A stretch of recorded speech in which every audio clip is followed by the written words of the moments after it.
El Instituto de Educación Superior de América Latina y el Caribe de la UNESCO publicó en el mes de abril los resultados de un estudio que realmente tiene datos impactantes.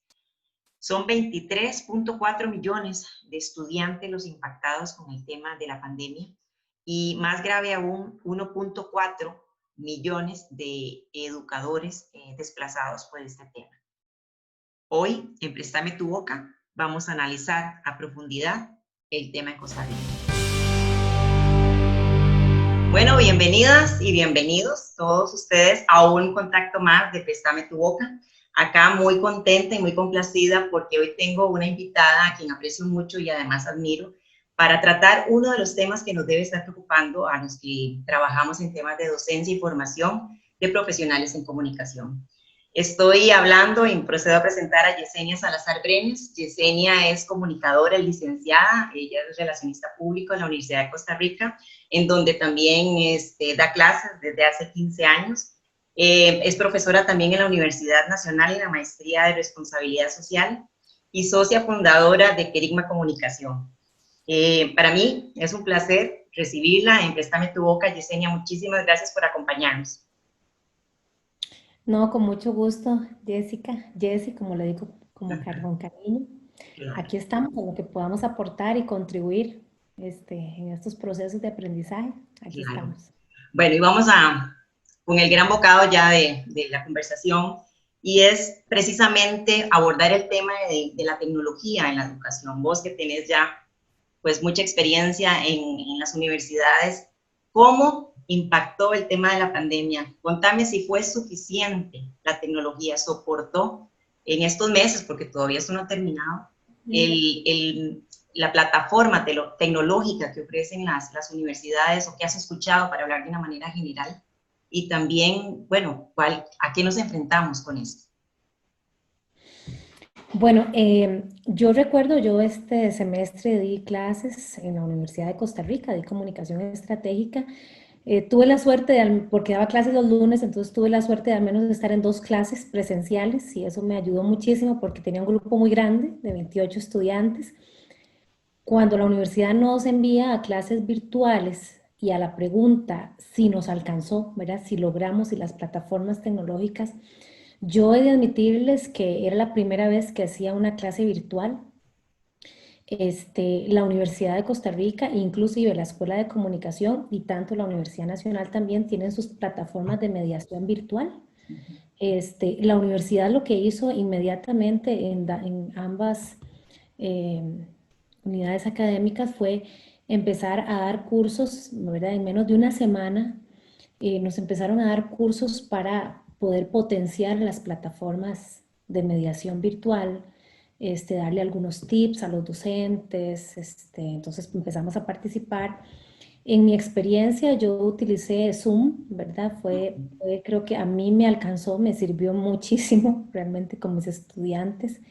Y a tu respuesta sí me funcionó, digamos, yo creo que incluso los estudiantes, algo importante que hicimos en comunicación fue primero escucharlos, entender cómo estaba su internet, si tenían computadoras, si tenían em, los temas mínimos de iluminación, de espacio, de ruido, y los escuchamos, pasamos una encuesta y digamos, de mis estudiantes, el 100% preferían la plataforma Zoom que la plataforma de mediación virtual de la misma universidad.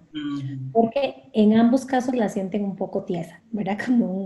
Como un poco, ¿verdad? Muy tiesa, Bueno, ¿verdad? eso precisamente me lleva a una pregunta, y es, cuando estamos hablando de lo que se tiene, ¿hacia dónde ves vos que se tiene que hacer ese paso de la transformación? O sea, ¿hacia dónde hay que enfocarse para mejorar esas herramientas ahora con este contexto?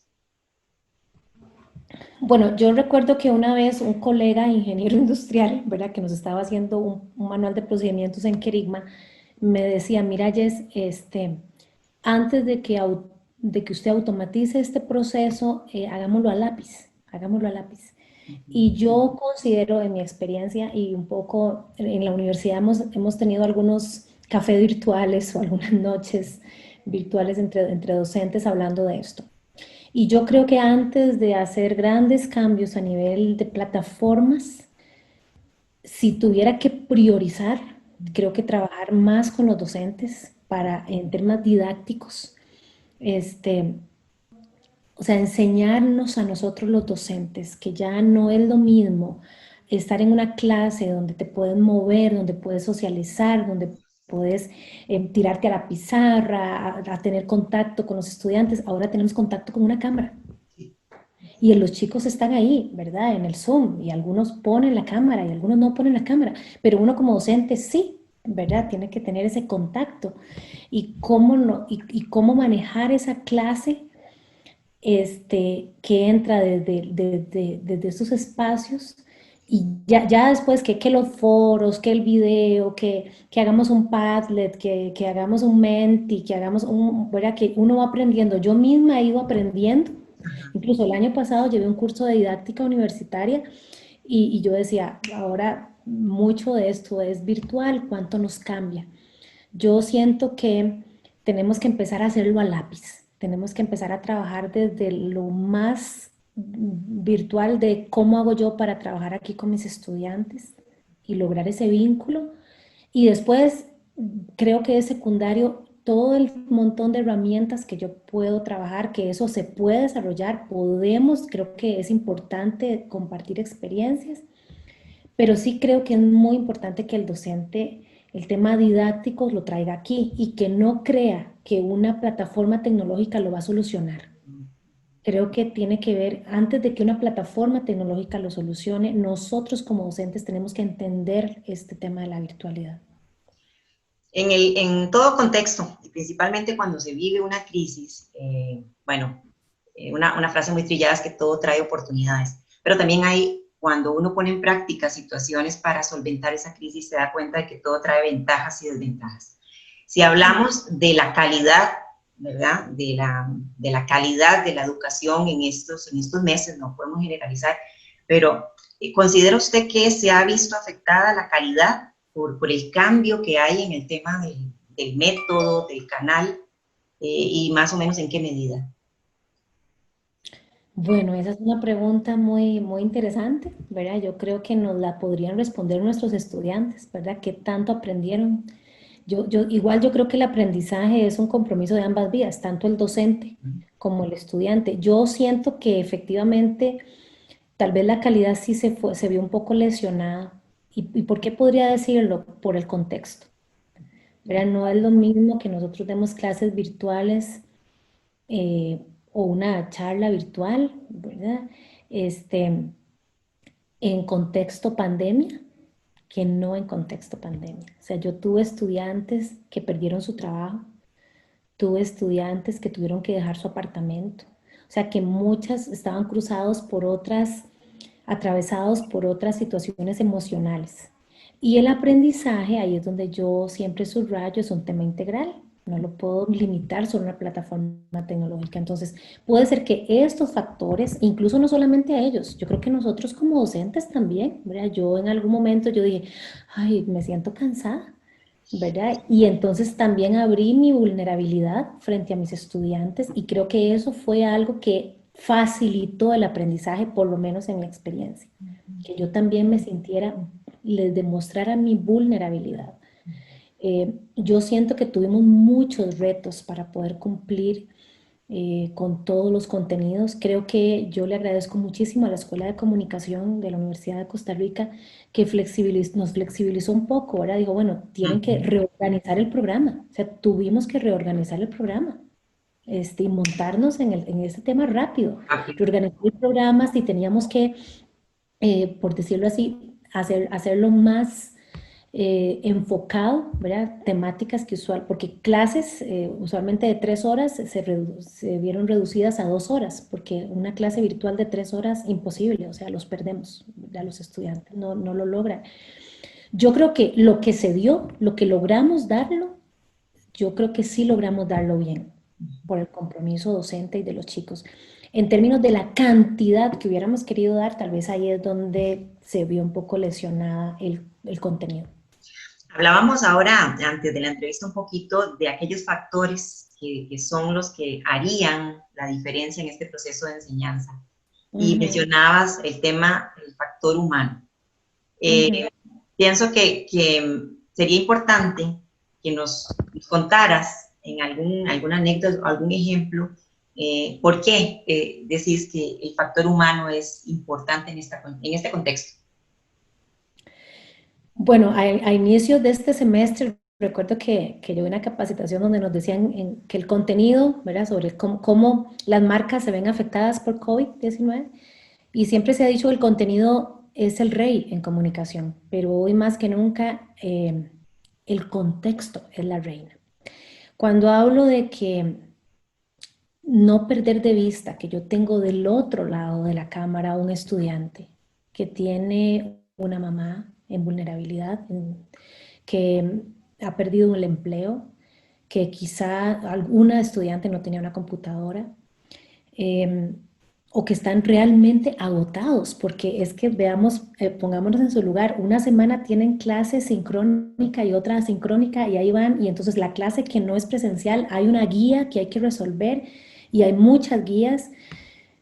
Yo siempre involucré un bloque humano al inicio de la clase, como unos 15, 20 minutos para preguntarles, bueno, ¿cómo están hoy? ¿Cómo está esta semana? ¿Cómo está su familia? Y eso, y no solo eso, creo que les conté de mí.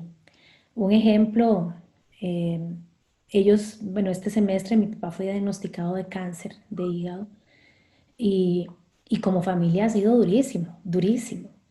Eh, y eso fue en febrero, el 5 de febrero. Yo no sabía si iba a aceptar la clase, ¿verdad? No sabía si lo iba a lograr. Al final acepté el reto porque sé que dar clases me gusta mucho y creo que iba a ser algo que iba a ayudarme. Y yo abrí mi vulnerabilidad y les dije, muchachos, a mí me está pasando esto. Y ellos abrieron también cosas y entonces pudimos compartir desde lo personal y eso hizo un terreno muy fértil en términos del vínculo. Un ejemplo, recuerdo, casi siempre ponían la cámara y un día no pusieron algunos la cámara y yo les dije, ¿por qué no ponen la cámara? ¿Verdad? Porque es más bonito, ¿verdad? Con la cámara. Y me dicen, ay, profe, es que estamos en pijama. Y profe, porque ahora la clase era a las 6. Entonces yo les dije, yo podría estar en pijama también. Y me dice, ¿en serio, profe? Bueno, hagamos la clase final en pijama. La clase de trabajos finales. Y adivinen qué, la profe se puso pijama. Me puse pijama, ¿verdad? Y me puse pijama y entonces y hasta ese día tuve una copita de vino y todo conmigo porque era la presentación de trabajos finales. Y todos estuvimos en pijama, todos pusieron la cámara y yo también les conté que yo estaba recibiendo clases de guitarra y ese día les canté Color de Esperanza, ¿verdad? Que es mi primera canción en guitarra. Es- entonces fue lindísimo, ¿verdad? Porque cuando ellos, ¿verdad? Me vieron cantar. Entonces yo creo que los profesores tenemos que perder el miedo. A algunos se nos facilita más que a otros, Claro. pero perder el miedo a ese contacto y hacer cosas. Entonces el bloque humano a mí me funcionó también entender que después de 50 minutos la gente está agotada. Entonces yo hacíamos un e-break de 5 minutos. Entonces yo les decía, levántese y tráiganse ahora que vienen, tráiganse algo de tomar. Entonces, agua, un refresco, son estudiantes de licenciatura, entonces lo que ustedes quieran, hasta si quieren una cerveza o algo, o sea, ya era el último bloque, entonces los chiquillos se traían agua, un tecito, un café. Y cuando hay alguien que dice algo muy importante, que está agregando valor al aprendizaje, vamos a brindar por eso. Y brindamos, entonces atreverse a hacer cosas como estas ayuda mucho porque estamos perdiendo algo muy Claro. grande en realidad, que es la socialización. Importantísimo ese punto, ya le iba a mencionar. Hoy escuchaba al presidente del Colegio de Psicólogos en un medio de comunicación refiriéndose a la situación que está creando la enfermedad, la crisis mental que está creando esta situación. Y dijiste una palabra que fue vulnerabilidad, y él la mencionó como una de las cosas que la sociedad tiene que prestarle, por lo menos los jerarcas, gran atención cuando estamos hablando de restauración, ¿verdad? Esa vulnerabilidad todos la estamos sintiendo y me gustó mucho oírte decir que te mostraste con tus compañeros, con tus alumnos vulnerable. Pues eso es, pienso que también tiene un componente de pasión. En la docencia hay que tener pasión, ¿verdad? Siempre se siente la diferencia entre un docente y otro cuando realmente busca técnicas o tácticas como las que estás mencionando para poder llegar al aprendizaje final, que es por lo cual estás ahí, ¿verdad? Quisiera preguntarte, en esa relación con tus estudiantes, ¿se pudo o se ha podido percibir alguna brecha en la parte digital? Bueno, y si te pasó, porque me parece que lo comentabas, ¿hacia dónde es? De vos hacia ellos, de ellos hacia vos, y cómo lo has solventado.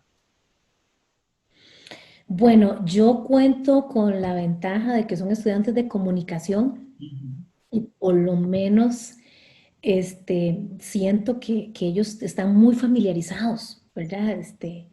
Con muchas plataformas, incluso más que yo. Yo más bien siento que uno como docente, por lo menos en mi caso, yo ahí siento un gran reto. Yo te digo, creo que este semestre fue el semestre de entender cómo era la dinámica, de perderle el miedo a la cámara, de saber de que si ellos van entrando es como cuando estoy en el aula, entonces sí los entro 5 minutos antes y los voy saludando, pero por lo menos en mi caso ya tengo que trascender a otros eh, temas, ¿verdad? Más tecnológicos. Yo no nací en la era tan tecnológica, ¿verdad? Creo que toqué mi primera computadora a los 17 años, pero yo creo que ellos sí, ¿verdad? Creo que ellos están bastante eh, familiarizados.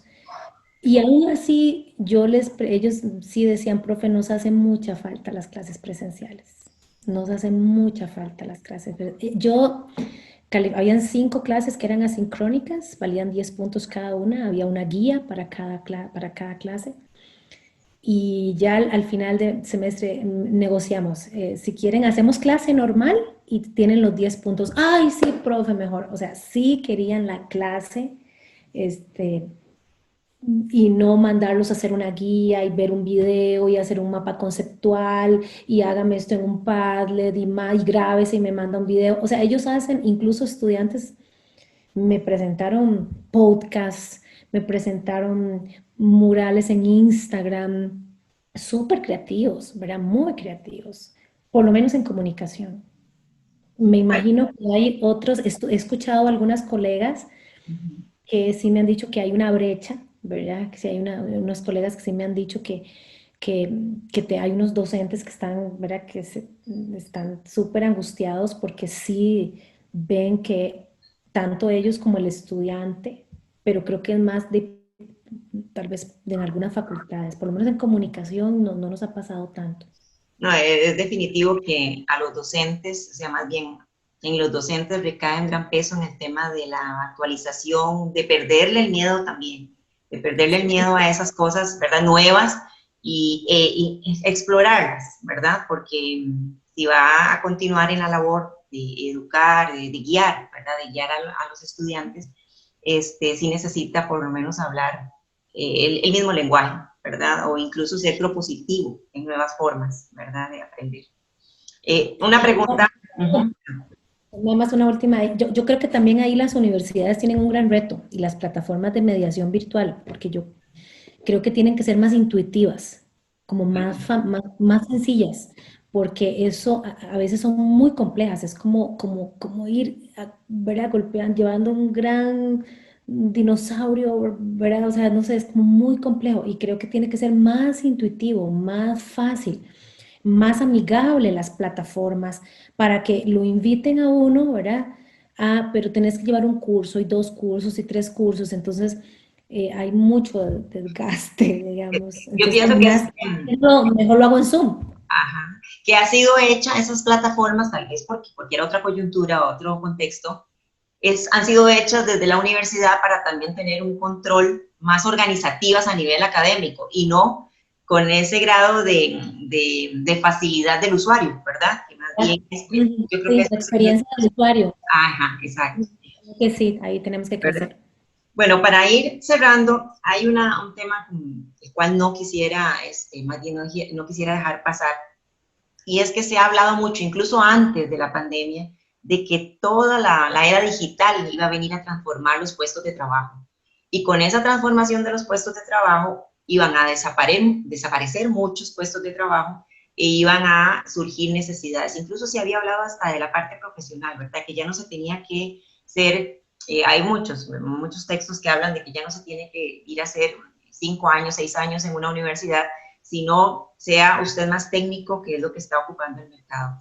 Yo quisiera preguntarle si este contexto de la pandemia ha puesto a las academias, tal vez en las que estás trabajando, a pensar un poquito más en ese nuevo perfil del comunicador, ¿verdad? Todavía tenemos un gran número de personas estudiando en las escuelas de comunicación y vendrán, entiendo, todavía más.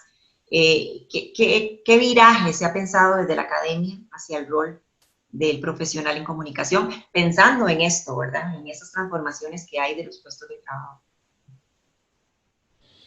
Bueno, yo creo que esto que nos tomó a todos, esto lo que hizo fue adelantarnos años, ¿verdad? Como se ha dicho, fue adelantarnos muchos años. Yo creo que, por ejemplo, en relaciones públicas, que es como el área donde yo me muevo, o en responsabilidad social, creo que a la hora de hacer una estrategia de comunicación, por ejemplo, que ya mucha gente iba por ahí, ¿verdad? Más bien estábamos abusando de ese recurso como en comunicación, ¿verdad? Ya muchas estrategias de comunicación muy digitales, muy digitales, y todo era digital. Yo considero que si bien es cierto, el tema de la virtualidad llegó para quedarse, el perfil del comunicador tiene que aprender, y eso creo que la escuela lo tiene hoy, ¿verdad? Aprender y dominar siempre el tema de nuevas tecnologías. Ahora reforzar más este tipo de capacitaciones. Creo que tenemos que reforzarlo más a nivel de docencia. Creo que sí tenemos que seguir en este camino. Pero también creo que no tenemos que dejar de lado y no tenemos que hacer a la virtualidad la reina, ¿verdad? Creo que no tenemos que dejar de lado que la comunicación interpersonal y la comunicación cara a cara, y yo lo sigo viendo con mis clientes cuando estoy haciendo un diagnóstico de comunicación, y en las fincas y en los lugares y en las comunidades. La gente sigue diciendo, sí, no, sí, yo conozco de la empresa por redes sociales, pero me gusta más cuando vienen aquí y hablamos cara a cara, ¿verdad? Entonces, esto va a pasar, claro que va a pasar. Dios mediante, esperamos que pase y todos salgamos más fortalecidos y más sensibles y más solidarios. Pero yo creo que el perfil del comunicador no podríamos decir, y ahora lo vamos a abarrotar, ¿verdad? Por usar una palabra, de llenarlo de virtualidad y digital y estrategias digitales, y ya ahora los periodistas van a desaparecer, y ahora los relacionistas públicos o los productores, porque yo creo que estas carreras al menos tienen un componente de creatividad, tienen un componente de pensamiento crítico, tienen esos componentes que nada digital nos lo puede quitar, pero no, más bien no debemos de perder ese balance de la comunicación básica, interpersonal y cara a cara en todas las estrategias que vayamos a proponer. Yo creo que la escuela ha caminado muy bien en eso, ¿verdad? Bueno, y después en la otra escuela que trabajo, en la Universidad Nacional, creo que si hablamos del perfil de gente de comunicación para la sostenibilidad, igual, hoy más que nunca la sensibilidad, y yo creo que por ahí ya también se está caminando en buena ruta. Okay.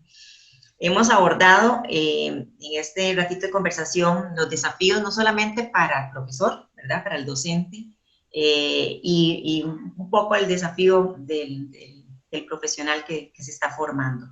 Si tuviéramos que hablarle a estos dos perfiles sobre esos dos desafíos que tienen ambos, ¿cuál sería para cada uno? Y para terminar, Yesenia, el consejo que darías como docente, y también porque sé que pasaste por las aulas como estudiante, y en este contexto no sería, digamos, sería la persona idónea para llamar la atención con un cierre de este tipo. Bueno, a mis colegas docentes, yo les diría que seamos optimistas, y un consejo que yo le diría es no, mantenga el entusiasmo en sus clases virtuales. Mantenga el entusiasmo, porque si usted baja su energía, si usted no inyecta esa energía, ese entusiasmo en sus clases, sus estudiantes lo van a notar. Yo creo que hoy más que nunca los estudiantes en ese espacio necesitamos a un docente, a un facilitador del aprendizaje que nos motive, que sea entusiasta, que tenga esa energía este, para motivarme a aprender. Y a los estudiantes yo les diría, un 50% depende de ustedes. ¿verdad? Entonces también participen, no pierdan la oportunidad de decir, ya me vieron ahí, ¿verdad? No voy a poner la cámara, no voy a participar. No, usted tiene que ser un protagonista del aprendizaje. Usted tiene que ser un protagonista del aprendizaje. Y si vamos con esa actitud, vamos realmente a cosechar y vamos a ver los frutos de un proceso donde si los dos nos comprometemos, el resultado va a ser maravilloso. Excelente. Pues bueno, el tiempo se nos acabó, Yesenia, pero muy, muy No, agradecida de verdad de que aceptara la invitación de Préstame tu Boca. Para nosotros un honor haber contado con tu participación y espero que este no sea el primer contacto, sino que haya muchos más. Muchísimas gracias, de verdad, con muchísimas gracias. mucho gusto, Jess.